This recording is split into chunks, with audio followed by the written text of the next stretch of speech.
नजारा, प्रयागराज है प्यारा, बड़ा सुंदर लागे नजारा। महाकुंभ के शुभ अवसर पर डुबकी लगाना है, महाकुंभ के शुभ अवसर पर डुबकी लगाना है। संगम की धारा में अब बहते जाना है, संगम की धारा में अब बहते जाना है।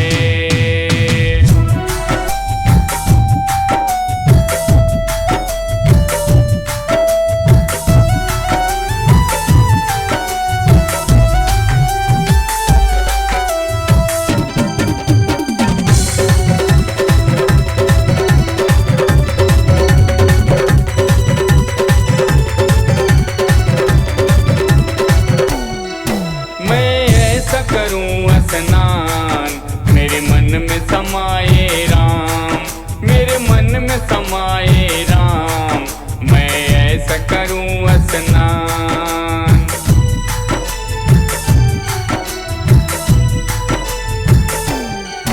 मैं ऐसा करूं स्नान मेरे मन में समाये राम, मेरे मन में समाये राम, मैं ऐसा करूं स्नान।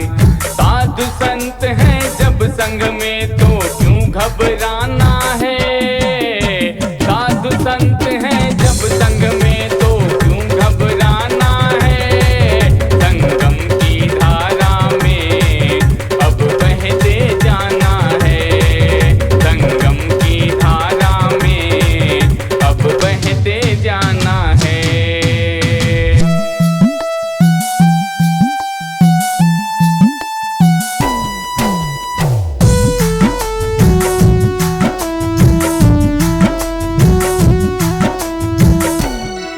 संगम है लौकिक धाम, यहाँ रहते हैं मेरे राम, यहाँ रहते हैं मेरे राम।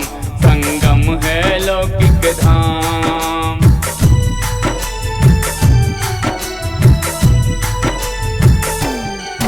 संगम है लौकिक धाम, यहाँ रहते हैं मेरे राम, यहाँ रहते हैं